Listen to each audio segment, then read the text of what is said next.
Welcome back to the 2019 Justin and Tyler Movie Awards. We are now into part 2 of 3 of our top 30 best movies of 2019. This video will comprise movies number 20 all the way up to number 11, just shy of the top 10. In this video, we are going to have Tyler kick things off with his number 20. So my number 20 is Godzilla, King of Monsters. Okay. Which I guess I probably enjoyed more than a lot of people, because I don't think it was getting great reviews. So my number 20 is Godzilla, King of Monsters. Alright, let's do it. We got it. First one. We got one. Alright.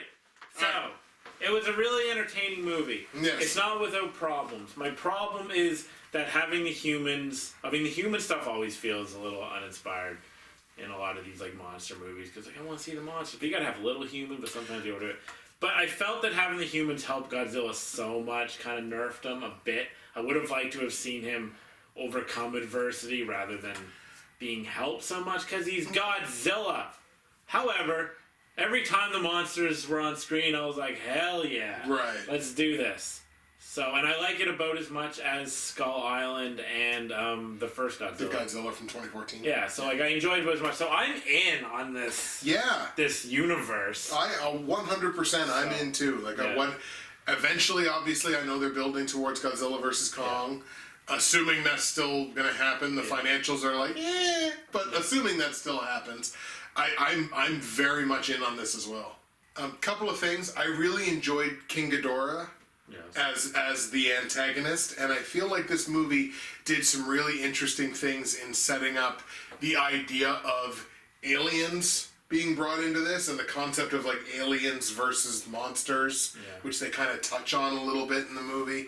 And I like that they're basically just setting up Godzilla and Kong as just this titanic grudge match. Like there's not a whole lot else to it. It's just like they're going to fight because they're both titans. Yeah. So they're going to fight because they're going to fight. And that's okay. I'm totally okay with that. Yeah. And it's funny that you mentioned like the human element. Like I made fun of people in 2014 at how much they complained about the human element, because I actually thought the human element in the original Godzilla was actually quite good. Yeah, I actually think in the original it was pretty good too. Right. In this one, it was serviceable. Yes. So I get the arguments a little bit more, because it's like, the beginning of my review literally says, history shows again and again how people are completely uninterested in the human element in these movies. And I was like, but in this movie, it makes a little more sense because I didn't think the human element was quite as good as it was in the 2014. Right. So I was like, that, I totally understand. But no, I'm like you. I'm on board for where this is ultimately going to go. Yeah, and the thing with, like, 2014? Yes. Godzilla was, I mean, it's been a while since I saw the original Godzilla, but I seem to remember it taking a long time for Godzilla to show up in the original one, and the original one is amazing. So I actually had no issue in the 2014 one, because, like, well, they did that in the original. If you're a Godzilla fan, then you know that they did this in the original, so I didn't have a problem with it. It's just at this point, it's like, well, you know, we got all these monsters. Let's maybe keep that to a bit of a minimum so we can have the monsters fight each other a little more. Yeah. But you can't overdo that either, because then it's just bash for 2 hours, which would get boring no matter how cool it is. So, yeah. There you go. Our consensus, number 20, Godzilla, King of Monsters. Wow. All right, so my number 19 is something I believe you put on your honorable mentions. It's Booksmart. Oh, yes. I guess I liked it a little more than you, but I didn't like it as much as critics, because like it was pretty high on a lot of lists, and I certainly enjoyed it. And every year there's like a teen comedy that impresses me a little bit, and this year it's this one. Although, well, I guess Good Boys isn't I mentioned it again, isn't a teen comedy, but it makes some pretty funny jokes about current culture, which, you know, they mostly worked, and Maybe it wasn't quite as funny as I had hoped, but it made up for that by having really good chemistry between the two leads. Yes. I totally bought they were best friends, and I don't even think they knew each other before the movie. I seem to remember an interview. And Olivia Wilde, who directed it, brought the chaos together pretty admirably. So Booksmart, maybe not quite as good as some critics will have you believe, but still a really good comedy. Teen comedy. Yeah, absolutely. Now, I did kind of think the movie got drugged down. Weirdly enough, like the climactic, or one of the climactic scenes in the movie is the two of them just having an argument at a party. And they're just doing that kind of camera panning like this thing around the two of them as they're just like airing all of their dirty laundry all at once in this big vitriolic exchange. And that's actually, weirdly enough, kind of where the movie lost a little steam for me. I didn't really, I don't know, there was either I didn't think it was overly believable, or there was something about it, just that scene was just kind of like, this is supposed to kind of be the climax of the movie, and it kind of took a bit away from me at that point. But I did still wind up really enjoying it. I thought Olivia Wilde showed some directorial talent for the fact that it was her first. Yeah, there was some flair in it, but she didn't bury it, which was nice. Right, exactly. And I think as long as you can, I mean, she's obviously been in the movie industry for a long time, so you pick up stuff as you go. But like you say, the fact that she didn't bury it is certainly a decent little sign, maybe for her future as a director. So yeah, I enjoyed it, not as much as you. My number 19, best movie of 2019, the champagne movie, if you will, is John Wick Chapter 3. Now, I talked about this a little bit when we talked about direction, when I gave the director, I can't remember his name now. Chad. Darn it. Chad, yeah. I can't. The last name was a bit of a tongue twister, but I gave him a nod in the best director category, and I put this movie here because I think it's honestly the prettiest of the three movies. I think visually it's the most interesting one that arguably has the best set pieces. And it's not that I necessarily think this movie is the best of these movies. Honestly, I think these movies are like on a very, very, very equal plane. Me too. And that's why, like, no matter how many more John Wick movies they want to make, if they want to make any more, I will always be down for the next John Wick because it's slipping into something that I know is going to be consistently good. Like, I've rated all three of these movies an 80. Yeah. Because they're all just right there, and it's giving me a consistent level of quality that I will always come back to and always enjoy. So at a rating of 80 out of 100, John Wick Chapter 3 is my champagne pick, my number 19. I expected this to be a lot higher on your list. Like, 19 is so low. My number 18 is Ad Astra. It is Kubrickian, as you stated. It's very thoughtful, meditative. It's like sad, thoughtful, and optimistic all at the same time. James Gray proves again he knows how to shoot a movie. Brad Pitt, as talked about before in a previous video, put in a really serious but nuanced performance here. And yeah, it was just a really good science fiction movie. That's it. And it's nice to see Brad Pitt get the opportunity to play off of somebody like Tommy Lee Jones. Yeah. Even though it's a relatively short period of time that they get to do that. Right, you reminded me, it really examined the parental relationship quite well. Absolutely. My number 18 best movie of 2019 is the last movie that I watched prior to beginning these movie awards, which was Official Secrets, which I spoke about when we talked about the best actress category, where I gave a nod to Keira Knightley. So obviously it's a story of a British intelligence whistleblower who kind of leaks information, not kind of, is specifically what she did, is leaked information to the press about the NSA spying on United Nations Security Council allies in order to get a vote to secure an invasion of Iraq, obviously during the President Bush and Tony Blair administrations. And it's another one of these movies, like, if you give me a well-crafted, it's kind of like Ford versus Ferrari. If you give me a very well-crafted, real-life story that I didn't know about previously, you kind of have me. It's a movie that is not heavy on excess. Like, it's not a movie where there's these big elaborate things happening, but it moves along at just this perfect little pace. There is tension in spades, and this is the same director that did Eye in the Sky back in 2015. Oh, I loved Eye in the Sky. Yeah, so same director. And I thought this was actually a pretty measurable step up from Eye in the Sky. Oh. So I hope that this director continues down this path, because they're showing that they're very good at it. Because I really enjoyed Eye in the Sky. I loved it. So I think this is this is your path, my man. Like, stay on this path. At a rating of 80 out of 100, Official Secrets, my number 18, best of 2019. I didn't see this, but I saw Eye in the Sky. Yes. So maybe I should have seen this. Maybe you should have seen this. I didn't know this existed. My number 17 is Midsommar. I'm going to just talk about, the director, Aster, who is, I said before, maybe the best director in horror right now, or at least one of. Just from a visual perspective, it's an amazing movie.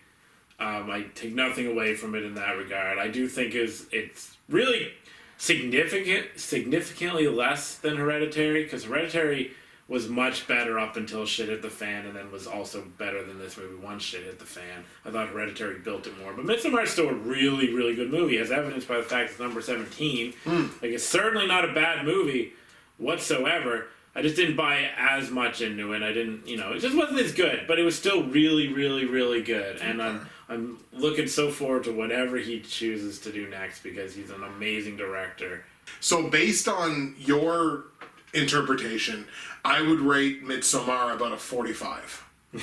Yes, according to you, but you're wrong on Hereditary. I am, in fact, 100% so wrong on Hereditary. So wrong. Very correct on Hereditary. My number 17 best movie of 2019 is Hustlers, a Jennifer Lopez stripper joint, which, again, one of the legitimate surprises of the year for me in just how bloody entertained I was by this movie. It's a good storyline. It's the performances that are really strong. This is just a well-balanced meal of a movie. Like, everything about this movie is just quite enjoyable. I enjoy the way it's shot. I enjoy the way they tell the story. I enjoy the way they do the performances. If there is an element of it that I would say stands out as the film's strongest, it probably is Jennifer Lopez herself, who actually shows that she has the chops and really sinks into a role like this, and was very, very, very believable. Just, again, one of the legitimate surprises of the year by how entertained I was by this movie. At a rating of 80 out of 100, I'm a hustler. And I love this movie. Hustlers, number 17, best movie of 2019.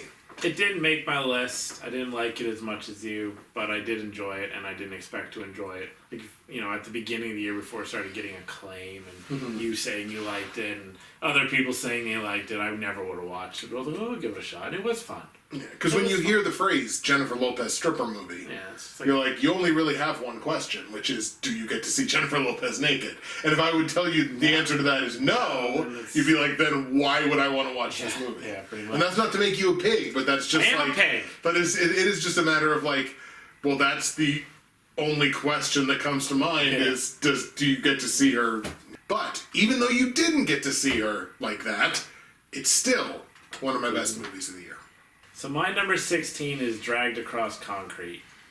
Damn. That's a good title. I like that. It's a very good title. Okay. So the director, it's like S. Craig Zoller or something anyway. He's like kind of low-key making these really interesting movies. Bone Tomahawk was a really good horror movie that not many people saw. And then he made Brawl in Cell Block 99, I think, last year, which I didn't love a lot, but it was interesting. He's also like putting Vince Vaughn in movies and getting good performances, and his chemistry with Mel Gibson was actually really entertaining. It's a very slow movie. But there's something really endearing sometimes, and even magical, about when a movie fully gives itself to like the pacing, and it could have been a real slog, but I was, outside of being a little overwritten occasionally, like with the dialogue, it was a really entertaining movie, and like, yeah, there's just something really interesting. Like, you remember The American with George Clooney? Yes. You didn't love that. Right. However, I did, because I felt that it really nailed what it would be like to be a spy, even though it was a monotonous, like almost tedious movie to some people. It wasn't to me because it was very slow. It was like I'm cleaning my gun. Yes. I'm walking around looking over my shoulder. Waiting for a phone call. Yeah. But I loved it. I got lost in that because it was just, it gave itself to it. And that's what I felt, to a lesser extent, about Dragged Across Concrete. I really think people should pay attention to this director because, like I said, he's kind of just pumping out these, at the very least, interesting movies. Even if someone doesn't like them, there's something neat going on with what his body of work. I like it. My number 16 best movie of 2019 is Long Shot. Seth Rogen and Charlize Theron, I believe you mentioned it in your honorable mentions, I think it was? Yeah, exactly. Charlize Theron is a potential presidential candidate, and Seth Rogen, who they are friends from childhood, comes on as one of her speechwriters. And this, it wasn't as uproariously funny as other things that have been done by Jonathan Levine. Because I know you have some stuff that you really like from Jonathan Levine. There is some stuff that's really good. Nor do I think it's even quite as funny as like some other contemporary comedies that have come out in the last couple of years. Like I point out, I really thought Game Night was really funny. I really thought Blockers was really funny. So like I don't necessarily think it was even quite as funny as those movies. But this is the movie of all of those that I will wind up remembering the longest. And it's due in no small part to the fact that Charlize Theron is a perfect human being. Yes, I'd put her on my top 5 actors of all time. Yes. Of our previous videos. Exactly. Like she's so a great actress. good in anything. Yep. And she's arguably one of the most versatile actresses that I have ever seen. Like, she's right up there with somebody like Emily Blunt, I would put in that category. Like, there's crazy, crazy versatility that she can play pretty much anything. And her and Rogen, whether there was any actual chemistry between them or not, they did play off of each other incredibly well. Just a very well-crafted movie, top to bottom. Really, really funny. So, at a rating of 80 out of 100, what was the name of that? I totally just lost it. Long Shot, my number 16 best movie of 2019. My number 15 is Joker. So, I don't love this as much as you. I don't love this as much as a lot of people. I must say that anybody who thinks this is about incels can go fuck themselves. Gotta get that out there because I saw that pushed around. Stupid. Anyway, it explores mental health pretty well, you know, it's interesting. My problem is sometimes it goes beyond slow to tedious. So it kind of lost me sometimes. However, sometimes it was challenging for like a different reason because it goes there. It's like unabashed in its grittiness, which I appreciated.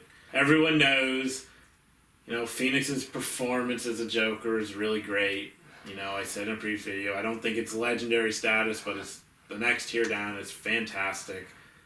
And yeah, it's shot differently than every other superhero movie. It's giving something unique within the genre, which we need more of. Now that we've established what comic book movies generally are, now we can start playing with it. I mean, I guess we started playing with it a few years ago, really, but we can really start playing with it and do different things, and all this can exist in the same universe, and that's what I want.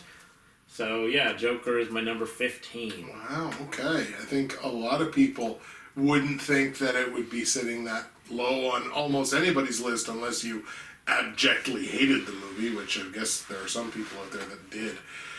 Yeah, the whole incel argument is really, really, really funny. Stupid. It's like as if the fact that Arthur Fleck doesn't have a girlfriend is the thing that's causing it. Like, yeah, like it come on. Like, really? You can add to it, because if you're lonely, fuck yeah, you're gonna want to lash out. I don't know why we gotta put this derogatory term. If it's the only reason, you know, maybe work on yourself a little bit. But at the same time, like, I understand the loneliness aspect, but there's other shit. He's being, like, spit on basically the entire movie by everybody. Right. So when he lashes out, it's not because he couldn't get laid. That's, like, a small part of it. Exactly. Because anybody who thinks that that's not an issue, it's like, well, it is. If you have no affection in your life from, you know, really anyone. Like, did his mom have affection? Very, yes. I can't remember. Yes, but not an intense amount. And then especially after he finds out that, like, or he thinks he finds out, spoilers, that she's been lying to him about his paternity. Yeah.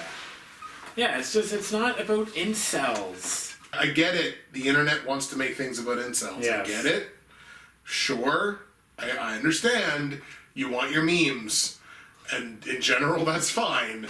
But you can't just make it up. Yeah, you see a white person struggling and he can't get laid, and you think he's white and he's an incel. It's like, no, he's got mental health problems and he lives in a tough society that doesn't treat him well. Right. Maybe we should take heed to that. This has been Incel Talk with Justin and Tyler. My number 15 best movie of 2019 may come as a little bit of a surprise to some people who know how much I enjoyed the original. It's It Chapter 2.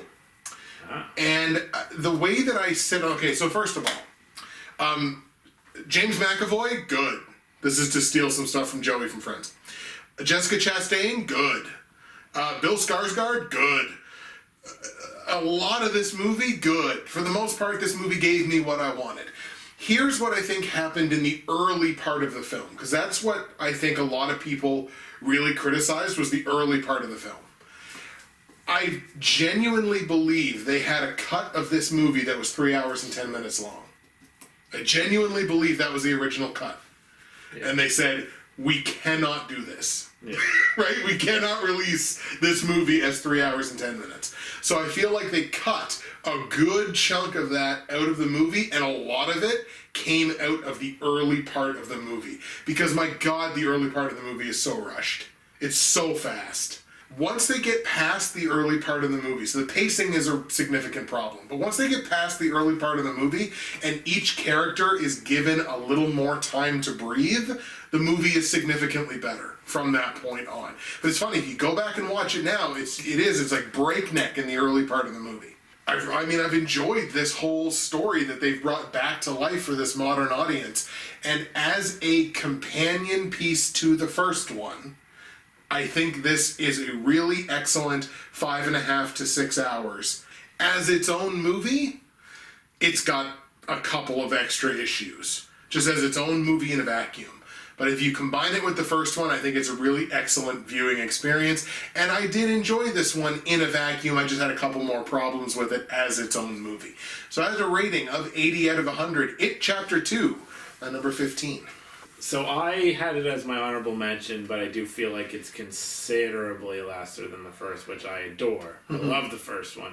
It's still visually interesting, but I do feel that it rehashes part one stuff and doesn't do it nearly as well. Mm-hmm. And that they throw, in regards to the cosmic stuff, they kind of throw that grenade in the room and then just leave it. They just don't explore it very well, which might be to its benefit, I suppose, because you could do it really poorly, but I still wanted to see more of the cosmic stuff. Mm-hmm. So I had my issues with it, but it was still good. And you're right, it's a good way to spend 5-6 hours, because it is a good, duology. Mm.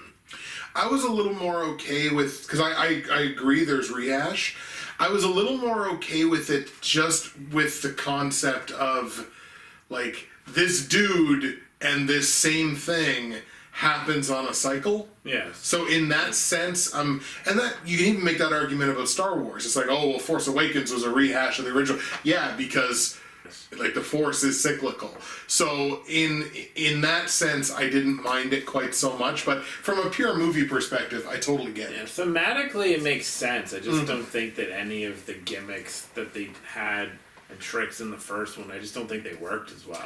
Right. So I was kind of like, okay, let's get on with it. Yeah, that's fair. So before I say my number 14, just take a moment to remember that my number 15 was Joker, because it's going to increase the impact of this. Okay. So my number 14 is Detective Pikachu. I enjoyed it more than Joker. Wow. I really liked it. I really did. I thought it worked on all levels, except for maybe it kind of does this thing that a lot of comedies of this ilk do, where the final, the final act becomes a bit of a battle and they loses some of the comedy that was working so well. That's a weakness that a lot of movies have. It's not like the final battle was terrible. It's just the rest of the movie I found so funny and so charming with great CGI.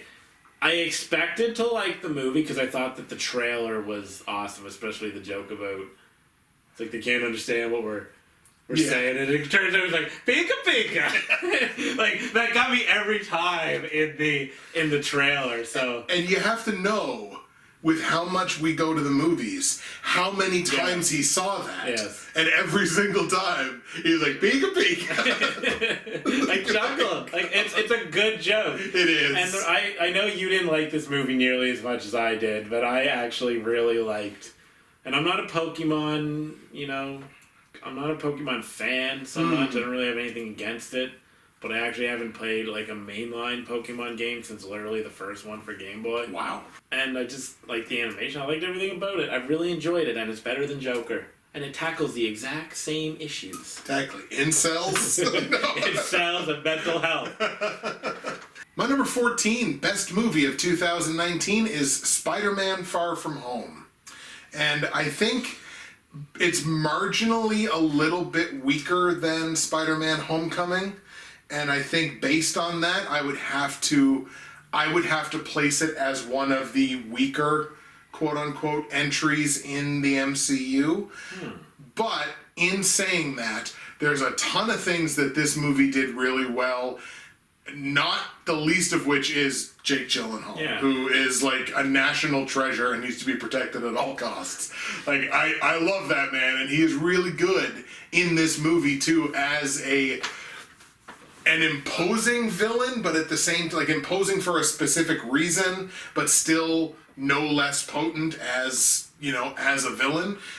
And we get our sort of first glimpse of the post Iron Man world in the MCU, and I think it's a really interesting way that they've started to develop that world already. And it's like, all right, cool, phase 4, let's go. I'm ready for it. And Tom Holland stays great.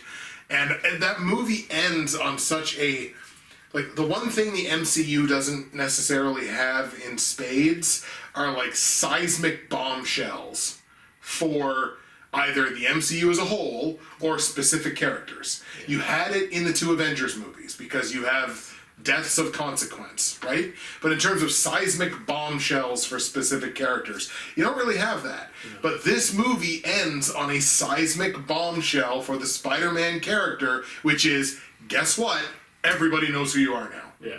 And so everyone blames you for stuff. Yes, so deal with that, my dude, because now everybody knows who you are. So at a rating of 80 out of 100, Spider-Man Far From Home is my number, where was my number? My number 14.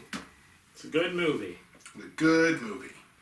So my number 13 is The Day Shall Come, directed by Christopher Morris, who made the criminally overlooked Four Lions a few years ago. I don't remember how many years ago. Just an awesome satire. And this isn't quite on that level. It's not as funny, but it has strangely a little more emotional depth. But it's not a drama. It's still black comedy satire through and through. What I like about what Christopher Morris is doing is he just goes there. He doesn't care. Like, he makes these movies about terrorists and stuff. Like, because Four Lions was about a bunch of people wanting to be terrorists. And he just goes there. He doesn't care. Like, there's a part, and it would be much funnier in the context of the movie, so it might not even be funny to listen to me say this, but there's a part where they're trying to catch a guy they want him to put in a combination to set off a bomb, so they can be like, oh, you were going to do this, we caught you, right? Like, the other guy's undercover. So it turns out this, terrorist is scared of the number 5. So he's having a really hard time in putting this number into the bomb. Okay. And then the FBI agents, who I think Anna Kendricks was in this. Yeah, your girl Anna Kendricks was in this. And they were outside of the school, a school's wanting to set off this bomb. It's like, it's just killing a few fucking kids, Jesus Christ. Like, he's just not afraid to go there. And I love that. Because I don't want that kind of comedy to be lost where nothing is off limits. I really like what Morris is putting out here. So yeah, my number, whatever this is, 13 is The Day Shall Come. Fantastic. My lucky number 13 best movie of 2019, I'd sing it if I wouldn't get hit with copyright. It is Yesterday, a movie that I loved right from the get-go. And part of what I love so much about it, and I think the singular element that I loved so much about it, is the chemistry between Lily James and not Dev Patel, but Hamish Patel. They are so damn good together as this couple that could be but aren't, but are friends but could be but aren't, and it was very much that sort of back and forth. And I think a movie like that, it harkens back to this time in Hollywood where really all you needed was a simple story where at the end of it the guy gets the girl. And I was just like, that was all this movie was. This is not complicated storytelling in the least. It is a story where you have a really interesting premise, which is this guy wakes up in a world where no one ever heard of the Beatles, or things that are associated with the Beatles. So it's a world that doesn't have Coca-Cola, it's a world that doesn't have Harry Potter, and it's a world that has never heard anything by the Beatles. So it obviously makes for a really interesting premise, and it's just really time-tested, well-executed storytelling that has a very simple story of these things happen, and at the end of the day the guy gets the girl, and you don't really have to have solid explanations for why it all happened. It happened, there it was, and what was presented was tremendously entertaining and very fulfilling. So at a rating of 80 out of 100, Yesterday, my lucky number 13. It's very fluffy, because even the moment where you think there's going to be some tension between the people who also know the Beatles, yes, they're just like, yeah, good job. It's like, oh, okay, yeah, we dodged that bullet. I only watched it because I knew you really loved it. I did not have the strong feelings that you do. I think it was okay, but I really admire the premise. Yeah. I just didn't love it, but I agree with your thoughts. You know, it's okay to just have a simple movie where the guy gets the girl. My number 12 is Freaks, which is kind of proof that you should seek out indies, because there's a lot of junk, because, I mean, that's a big world, you know, and sometimes they're hurt by their budget, especially within, I think, the sci-fi fantasy realm, which is in, like, the sci-fi realm, but it's a simple story of basically a girl that doesn't get to leave her house because there's some stuff going on with her father. It was like, don't leave, and anyway, you don't really notice that it doesn't have that much of a budget because they're smart with it. It might stretch itself a little thin here and there, but it's an indie flick. You forgive it, right? You forgive it because it's creative and they're trying. Yeah, it's just a good story, great usage of tone and music and setting. It's just shot well. So yeah, my number 12 is Freaks. Interesting. Okay, that's another one that I didn't see. I lost count of how many are on your list. I've seen a few really good indie movies, like the Headhunter. I think was this year. That was a cool little indie. Yeah, there's been a bunch that are doing some interesting things with like a lower budget. So my number 12 best movie of 2019 will be very brief because it's a movie he's already talked about, and actually a movie that I've already talked about, at least in terms of my favorite portions of it, and that is Ad Astra. So I really seriously dug Ad Astra, basically from the opening. Basically, as soon as I established it, like, ooh, this feels very Kubrickian. There's another way to get me, by the way. Like we talked about in Official Secrets, you can get me with like these well put together real stories that I'd never heard of. Even if you just flat out rip off Stanley Kubrick, I don't care. Like I'm there for it. If it's the least bit Kubrickian, I'm like, all right, I'm down.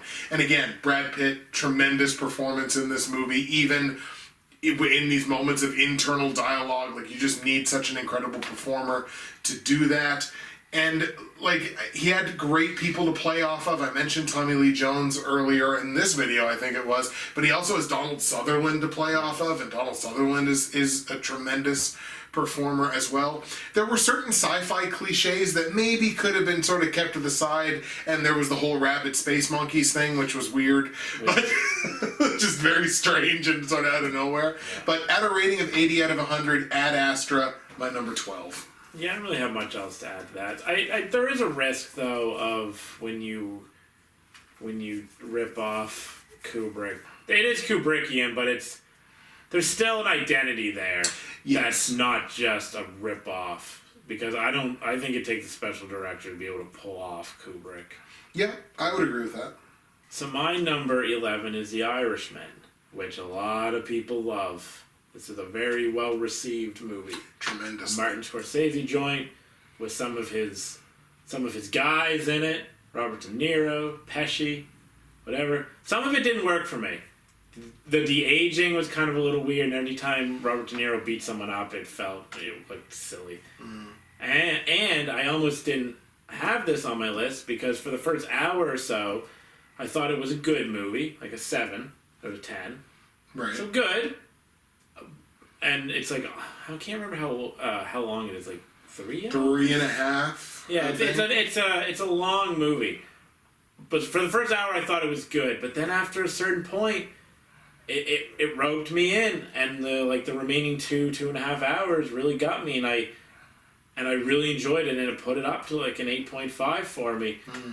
The ending shot is brilliant, and what I liked most about this was it felt like a very personal mob movie, and you don't really get many of those where it really hits that personal. I don't know, it felt a little different from like even other Scorsese stuff.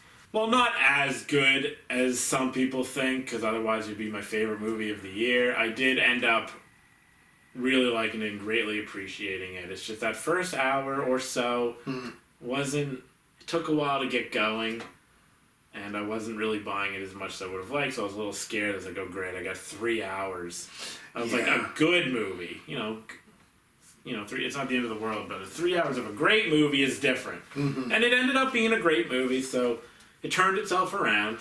So yeah, my number 11 is The Irishman.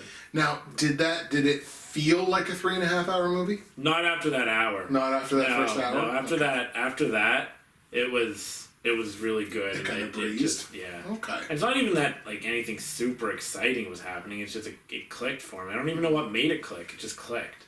Folks, you've reached the end of this video with my number 11. Best movie of 2019, and it is Us. So I won't take a ton of time on it because we've talked about it, and I've talked about the vast majority of my praises for it. One thing that I will say about it is the ending for me was a little lukewarm. I didn't adore the ending, but like I liked it. But I was just like, okay, that's one way to end the movie, right? That was kind of the way I felt about it. I was like, I don't hate that. I think there were maybe some slightly more interesting things that could have been done with the ending.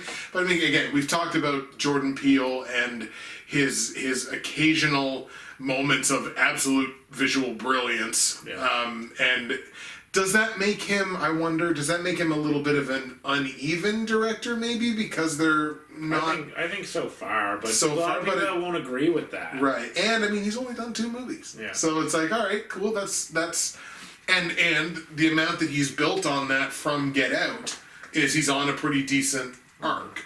So again, I'm a pretty darn big fan of this movie, and a pretty darn big fan of Lupita Nyong'o specifically and her performance. But like, I'm down for whatever Jordan Peele does next. So at a rating of 80 out of 100, Us, my number 11, best movie of 2019. Did we have anything else to add to that before we close her off? I said my piece. Said your piece. All right. And with that, part 2 of 3 of the top 30 best movies of 2019 is now in the books. And head on over to the next and final video where we give our top 10, the best of the best, the creme de la creme, if you will, for those living in Quebec. It is the top 10 best movies of 2019, and it's just around the corner.